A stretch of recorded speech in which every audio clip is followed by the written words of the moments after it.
হাজবেন্ডকে হালুয়া দিয়ে সারপ্রাইজ দিলাম। নিজের দায়িত্ব নিজে ভালোভাবে পালন করছে কিনা সেটা আগে দেখবে, তারপর অন্যকে বলবে। আচ্ছা, গত ব্লগে একটা আপু বলেছিল যে মাল্টি কুকারে কি 1 কেজি দুধ রান্না করা যাবে, 1 কেজি দুধের পায়েস কি রান্না করা যাবে? আমার জন্য তোমরা এতটুকু তো করতেই পারো। লাইক, কমেন্ট, শেয়ার এবং সাবস্ক্রাইব, এইটুকু তো তোমরা করতেই পারো, তাই না পুরা? তো একটা চুলা দিয়ে সব কিছু হয় না। যদি মাল্টি কুকার থাকে তাহলে তো অনেক বেশি সুবিধা হয়, সব কিছু সুন্দরভাবে করা হয়ে যায় আর সময়ও কম লাগে। সিলিন্ডার চুলায় সেটা আবার হয় না। গ্যাস বেশি থাকলেও ভাতটা পড়ে না, পানিটা শুকিয়ে যায় না। ও মা, কিচেনে গিয়ে তো আমার আক্কেল গুরুম, পোড়া পোড়া গন্ধ বেরোচ্ছে, দেখি পুরা। আমি কত সহজ সরল না, তোমাদের কাছে মনে সব কথা বলে দেই, সব কিছু বলে দেই, কিচ্ছু গোপন রাখি না। তোমাদের কাছ থেকে কিছুটা হলেও তো অ্যাপ্রিসিয়েশন পাই, যেটা আমি ঘরের মানুষের কাছে পাই না। ওদের খুশি দেখে মনটা ভরে গিয়েছে। ওদের জন্য তো সব কিছু করা, ওরা খুশি থাকলেই আমি খুশি। রুটি বানাই, রুটি খাও, তো তুমি গেটটা খুলতে তোমার মা সমস্যা কোন জায়গায়? আমি এটা বুঝলাম না।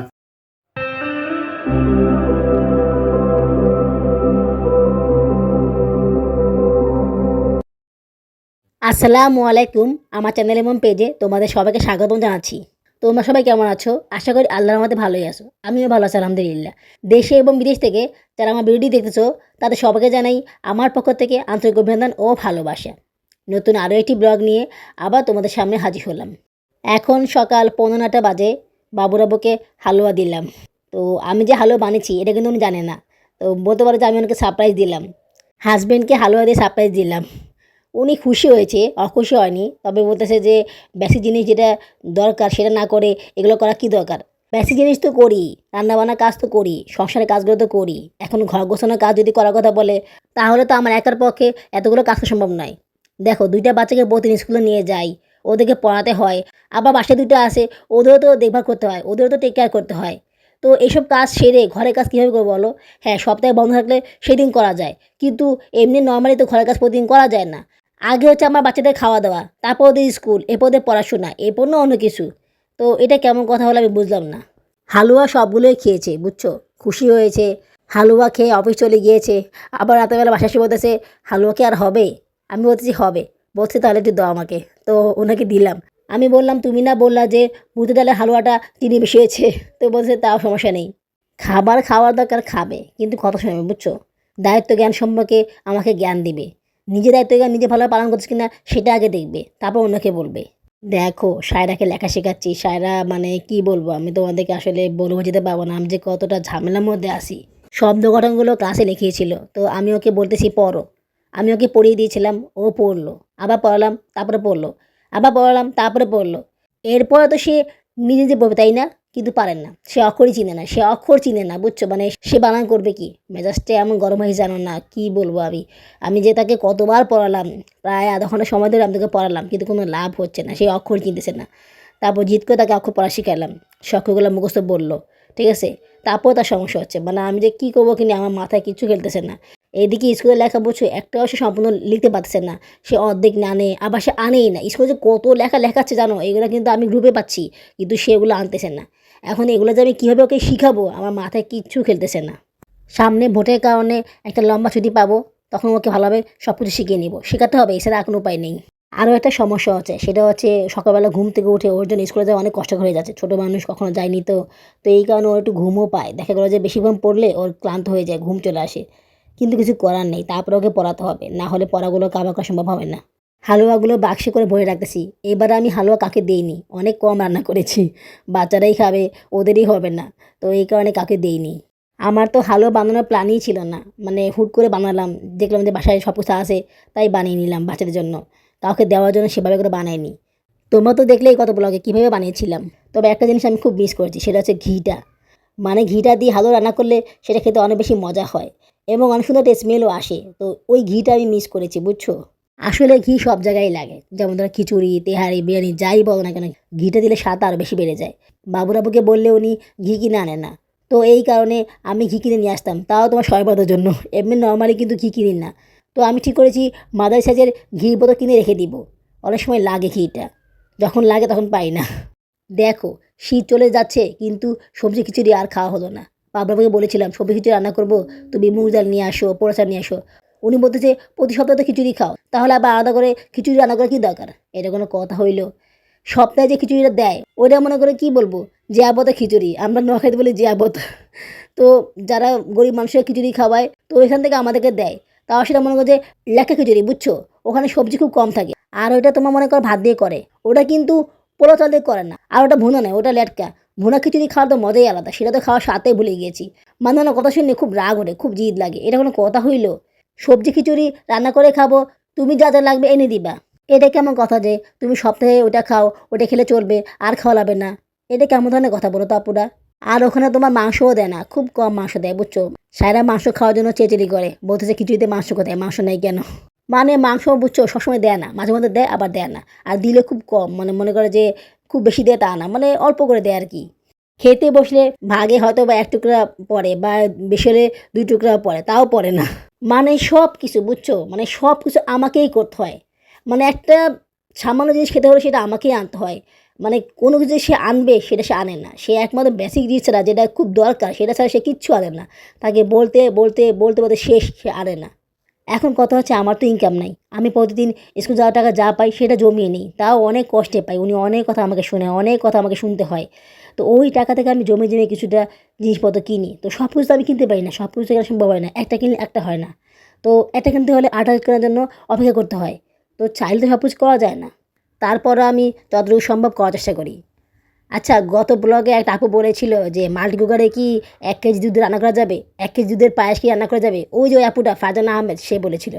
তো আপু কথাটা শুনে আমার কাছে মনে হলো আসলে কি করা যাবে? তো আজকে যখন আমি সকালবেলা দুধ গরম করতে গিয়েছিলাম, তখন আমি পাতিলে বসেছিলাম। পরে ভাবলাম পাতিলে না বসিয়ে মাল্টি কুকারে বসে না, দেখি না হয় কি না। 1 কেজি দুধ যদি হয় তাহলে এখানে পায়েসও রান্না করা যাবে। তো যেই ভাবা সেই কাজ। আমি করলাম কি, বুঝছো, 1 কেজি দুধ মাল্টি কুকার দিয়ে দিলাম। ব্যাস হয়ে গেল, মানে এটাই গেল, সুন্দরভাবে হয়ে গেল। আমি তো অবাক, মানে 1 কেজি দুধ এখানে গরম করা যায়, তার মানে পায়েসও রান্না করা যাবে। আমার খুশি কে দেখে, আমি তো অনেক খুশি। সত্যি এই মাল্টি কুকারটা কিনে আমার অনেক অনেক অনেক উপকার হয়েছে আপুরা। আমার তো ইচ্ছা করতেছে এখনই তোমাদেরকে দেখাই দুধটা কীভাবে মাল্টি কুকারে গরম হচ্ছে। বাবুরাবু চুদনের জন্য পোলা চাল নিয়ে আসে। তো ওই পোলা চাল দিয়ে আমি ওর জন্য খিচুড়ি রান্না করি। তো ওখান থেকে আমি কিছু কিছু পোলা চাল জমিয়ে রেখেছিলাম, মানে সেভ করে রেখেছিলাম। বাবুরাবু তো সহজে পোলা চাল আনেন না, তাই আমি কিছু কিছু করে জমিয়ে রাখি। দেখা গেলো যে অনেক সময় খিচুড়ি রান্না করতে বা পোলাও রান্না করতে বা অন্য কিছু করতে লাগে, তো অনেকগুলো জমেছে, বুঝছো? তো ভাবতেছি ওগুলো দিয়ে পায়েস রান্না করে নিব। যদি 1 কেজি দুধ গরম করা যায় তাহলে আমাকে আর পায়ে খেয়ে বলো, মাল্টি কুকারে পায়েস রান্না করে নিব। তবে 1 কেজি দুধ আটলেও পায়েসের জন্য যে চাল লাগবে সেই চালটা কিন্তু অল্প করে দেওয়া লাগবে, বুঝছো? অনেকে আছে যে দুধের চেয়ে চাল বেশি দেয়, বা দুধ যে পরিমাণ দেয় চালটা তার অর্ধেক দেয়, ওইরকম কিন্তু দেওয়া যাবে না, তাহলে কিন্তু পড়ে যাবে।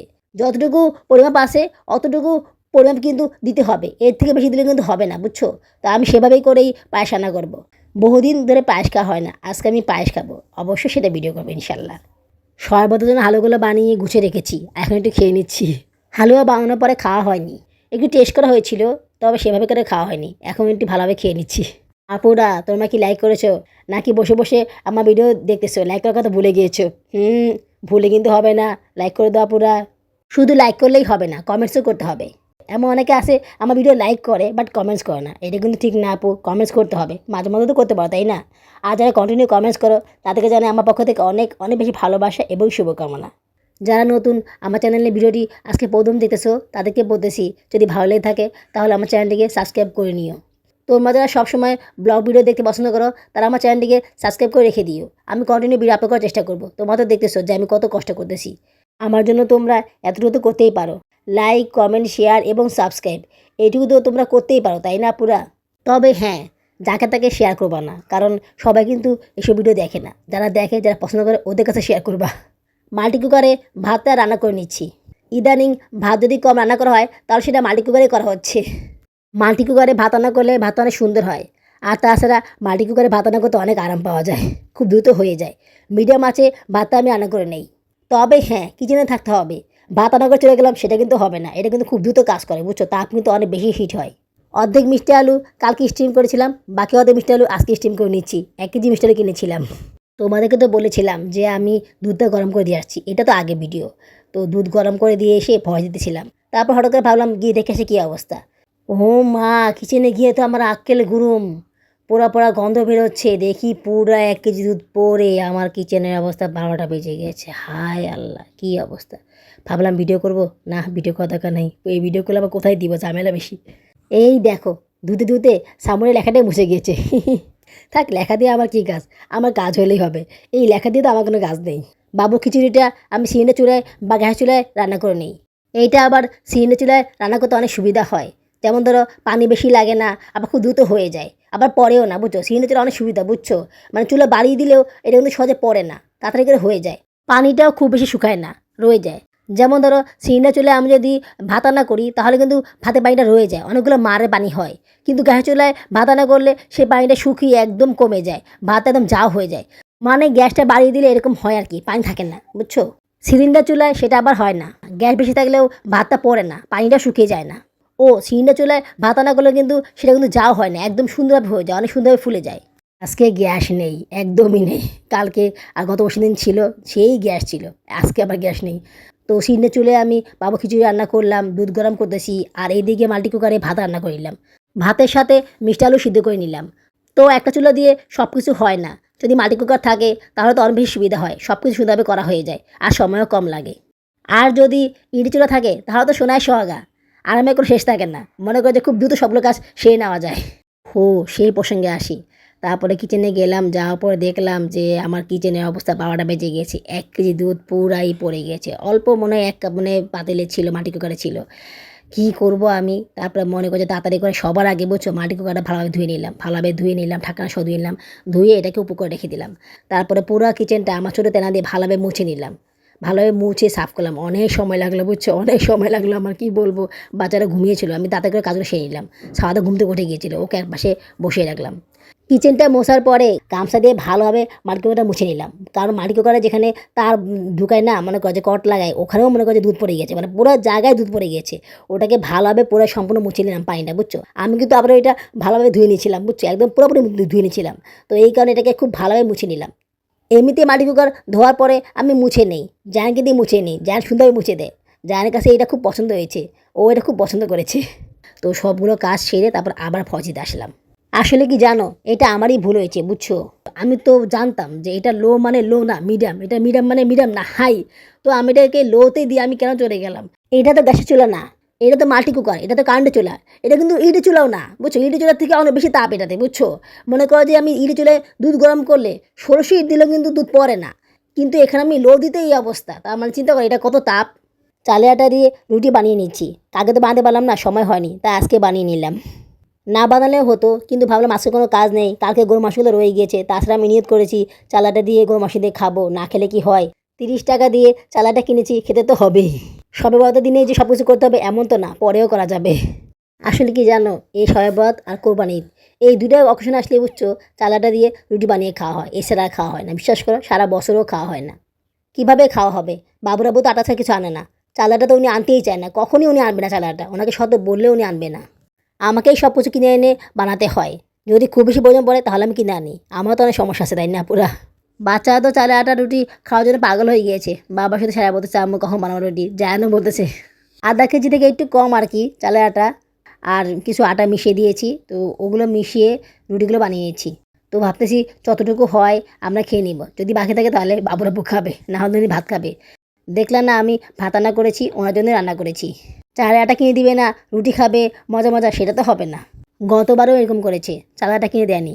আমি 1 কেজি চালের আটা কিনে বানিয়েছিলাম, অনেক কষ্ট হয়েছিল, 1 কেজি তো কম না, অনেকগুলো রুটি বানাতে হয়েছিল। কিন্তু লাভ কী হলো, ওনার চিল্লি বকাবকি উনি যা তা ব্যবহার করেছেন, বুঝছো। খেয়েছে ঠিকই, খাওয়া দাওয়া ঠিকই হয়েছে, কিন্তু যে চিল্লাচিল্লি করেছেন, যে ব্যবহার করেছেন, বাবা, এবার আর সেই কষ্ট করলাম না। হাফ কেজি আনলেও তো হয়, আমি ওনাকে বলেছিলাম হাফ কেজি নিয়ে আসো, তাও উনি আমার কথা শুনল না। এইগুলো, বুঝছো, বেসিক নিডের আন্ডারে পড়ে না, এগুলো অপশনাল। চালাটা কেনার সময় দোকানদারকে বলেছিলাম কেজি কত, বলছে 70 টাকা। তো বললাম হাফ কেজি কত, বলছে 35 টাকা। তখন আমি বললাম 30 টাকা দিয়ে কি হাফ কেজি হয় না, বলছেন না 30 টাকা দিয়ে হাফ কেজি হয় না। তো হাফ কেজি থেকে একটু কম আটা কিনেছিলাম আর কি। আমার কাছে অবশ্য চালাটা আরও আসে, ওই যে পিঠে বানানোর জন্য কিনেছিলাম না, তো ওইগুলো আসে। ওগুলো আমি আবার রেখে দিয়েছিলাম, কারণ রমজান মাসে পেঁয়াজু বানাতে লাগবে, তাছাড়া বেসনে লাগবে, অনেক কিছু তো লাগে। তো ওই কারণে ওগুলো আমি খরচ করিনি। আর কার জন্য বানাবো, এত কষ্ট করে ওনার জন্য রুটি বানাবো, আর উনি আমাকে যা তা কথা শোনাবেন, কী দরকার এগুলো করে। একে তো নিজে টাকা দিয়ে কিনো, তারপর কষ্ট করে বানাও, তারপর আবার কথা শুনো, একটু ভালো ব্যাপারও পাই না। আমার দরকার আছে এত কিছু করার বা শোনার? সব মিলিয়ে 11টা রুটি হয়েছে। রুটিগুলো বানিয়ে হটপটে রেখে দিচ্ছি, কষ্ট হচ্ছে বানাতে, ওখানে গিয়ে বানাই, আবার এখানে এসে চেকি। তাও সেবারের মতো তো কষ্ট হচ্ছে না, ওই ডাইনিং টেবিলে গিয়ে বানাও আবার এখানে এসে রাখো, এরকম কষ্ট তো আর হচ্ছে না। গ্যাসের চুলা হলে ভালোই হতো, 2 চুলায় 4-8টা রুটি সব বানিয়ে ফেলতাম, তাহলে আর দেরি হতো না। ইট চুলা থাকলেও হতো, ওখানেও রুটিগুলো সেখানে যেত, কিন্তু কি আর করার, কিছুই তো নেই। মাল্টি কুকারে করা যেত, কিন্তু মাল্টি কুকারে তো অনেক হিট বেশি, ওটা তো লো মানে মিডিয়াম, তো ওখানে দিয়ে আবার এখানে করা, 2 জায়গায় করা হবে না, দেখা গেলো যে পুড়ে যাবে। তাছাড়া রুটি তো সবগুলো বানানো হয়নি, এখনও বাকি আছে, আমি আবার গিয়ে গিয়ে রুটি বানিয়ে নিচ্ছি। স্কুল থেকে আসার পরে বাচ্চাদেরকে খাবার দাবার খাইয়ে তারপর কিচেনে আসি, তো এগুলো করতে করতে মনে করো তোমার সন্ধ্যা হয়ে যায়। সন্ধ্যার সময় বা সন্ধ্যার পরে কাজ শুরু করি। কিচেনে আসার পরপরই কিন্তু কাজ শুরু করা যায় না, ধোয়া থালাসনগুলো ধুতে হয়, ওগুলো ধুতে অনেক সময় লেগে যায়। এই ভাত রান্না করা, দুধ গরম করা, খিচুড়ি রান্না করা, তারপরে মিষ্টি আলু বেছে দেওয়া, এই সব কিছু করতে করতে মনে করো যে 11টা বেজে গিয়েছে। রুটি বানানো সেকা আরও বেশি সময় লেগে গেছে। খেতে পাবো কিনা জানি না, বাবুর বাবা আশাকে খেয়ে নিতে হবে, কারণ উনি আসার পরে আমি খেতে পাবো না, চিল্লাচিল্লি করবে, পরে আমি ঠিকমতো খেতেও পাবো না। আবার সাদাকে খাওয়াতে হবে, জুনিয়রদেরকে খাওয়াতে হবে, তো ওদেরকে খাওয়ানোর আগে আমি আমার খাওয়াটা সেরে নিব। কারণ বাবুরাবু যখন দেখে যে আমি ওদেরকে খাওয়াচ্ছি, তখন একটু কম বকাই করে, তখন একটু কম চিল্লাচিল্লি করে আর কি। আর যদি দেখে যে আমি খেতে বসেছি, তাহলে তো দুনিয়ার কথা, তুমি খাচ্ছ কেন, বাচ্চাদের খাওয়ানি কেন, বাচ্চাদের খাইয়ে তুমি খাও, তুমি তো মোটো হয়ে যাচ্ছ, তুমি এত বেশি খাও কেন, দেখছো আমি বেলে বেশি খাই, মানে সবসময় বলছো আমাকে দেখো ওটা আমি নাকি বেশি খাই। তোমার তো দেখোই আমি কি খাই, আমি সারাদিনে 2 বেলা খাবার খাই, আমি 3 বেলাও খাবার খাই না, আর 2 বেলাও ঠিকভাবে খাই না, তারপর বলে আমি নাকি বেশি খাই। নিজে যে 3 বেলা খায় বা 4 বেলা খায় সেটা কোনো কিছু না, আর আমি 2 বেলা খাইলেই সমস্যা। উনি তো সুগারের রোগী, তাই ওনার স্বাস্থ্য হয় না, আমি তো আর সুগারের রোগী না যে আমার স্বাস্থ্য হবে না। তাছাড়া বাচ্চাকে দুধ খাওয়াই, সিজারের রোগী, তো স্বাস্থ্য এমনিতেই বেড়ে গিয়েছে। উনি অল্প অল্প করে 4 বেলা খাবার খায়, উনি আমাকে বলে অল্প অল্প করে খেতে। আচ্ছা বলো, অল্প অল্প করে খাওয়া কি আমার সাজে? সংসারে কত কাজ করতে হয়, বাচ্চাদেরকে খাওয়াতে হয়, অল্প অল্প করে খেলে তো অনেক সময় লেগে যাবে, তাছাড়া পেটটা তো ভরবে না, এত সময় কোথায় পাবো বলো তো বসে বসে খাবার খাওয়ার? তাছাড়া খাবারটা যে খাবো সেই খাবারটা তো থাকতে হবে, তাই না? সেই খাবারটা তো বানাতে হবে, সেটা বানাতে তো সময় লাগবে, শুধু বললেই তো হয় না যে 4 বেলা তুমি অল্প করে খাবা, সেই খাবারটা পাবো কোথায়? মানে ওনার কথা এরকম যে উনি কত কিছু খাবার এনে রেখেছেন বাসায়, যে একটু পরপর খাবো।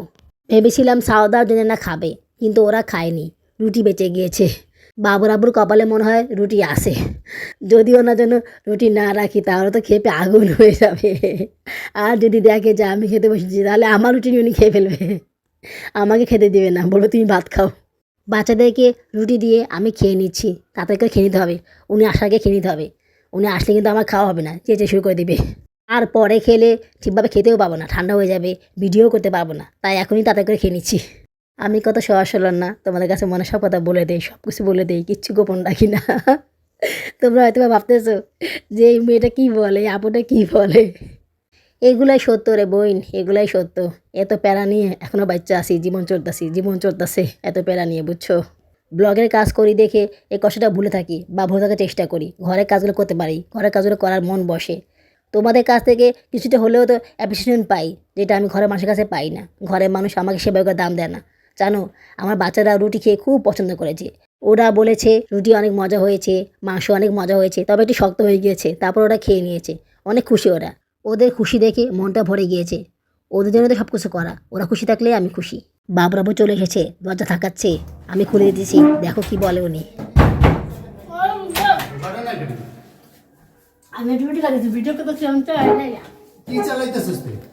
তুই চালাইছি না। শুনলা উনি কি বলে? মানে আসার পরপরই ওনার মাথা গরম হয়ে যায়, বুঝছো? আমি দেখতেছি তুই রুটি পুড়ি বানাইছিস, স্টিম কই তোর? স্টিমটা কি করবো? তাহলে কোন জায়গায় স্টিম চালাইছিস তুই? চালাই নেই, তাহলে এত সময় লাগবে কা তোর? আমি তো এতক্ষণ বাইরে হয়েছি, আমি বইবে খাইতেছিলাম এর লেগে। তোর বই বাচ্চা খাইতেছিস, তোর সমস্যা কোন জায়গায়? গেট খুলতে অসুবিধা কোন জায়গায়? হ্যাঁ তুমি তো জায়গা বাই জায়গা খাই, আরাম খাইতেছি, বুঝি না। রুটি বানাই খাইছি আরাম করে। তো রুটি বানাই রুটি খাও, তো তুমি গেটটা খুলতে তোমার মা সমস্যা কোন জায়গায়? আমি এটা বুঝলাম না। উনি কিন্তু অনেক আগে থেকেই দরজা ধাক্কা ছিল, আমি খুলতেছিলাম না, বসে বসে খেয়ে নিচ্ছি। মাল্টি কুকারকে উনি স্টিম বলে, ওটাকে উনি স্টিম বলে, তো বলছে স্টিমে কিছু পড়তেছে, মানে উনি কি দেখে বলতেছে আমি বুঝতেছি না, উনি কি শুনে বা ওনার নাকে গন্ধ আসছে কেন এটা আমি বুঝতে পারছি না। আমার তো পাকঘরে সব কাজ শেষ, এখন বলতেছে স্কুল যাওয়ার দরকার নেই। তোর সমস্যা কোন জায়গায়? পোলা পান কি ঘুমাইছে? কালকে রুটি খাই। কালকে স্কুলে যাওয়ার দরকার নেই। মানে কিছু হইলেই স্কুলে যাওয়া বন্ধ, কি একটা পাইছে সুদা, স্কুলে যাওয়া বন্ধ, অনেক কাহিনী করে বুঝছো স্কুলে যাওয়ার সময়। আজ এইটুকুই, আগামী ব্লগে দেখা হবে, আল্লাহ হাফেজ।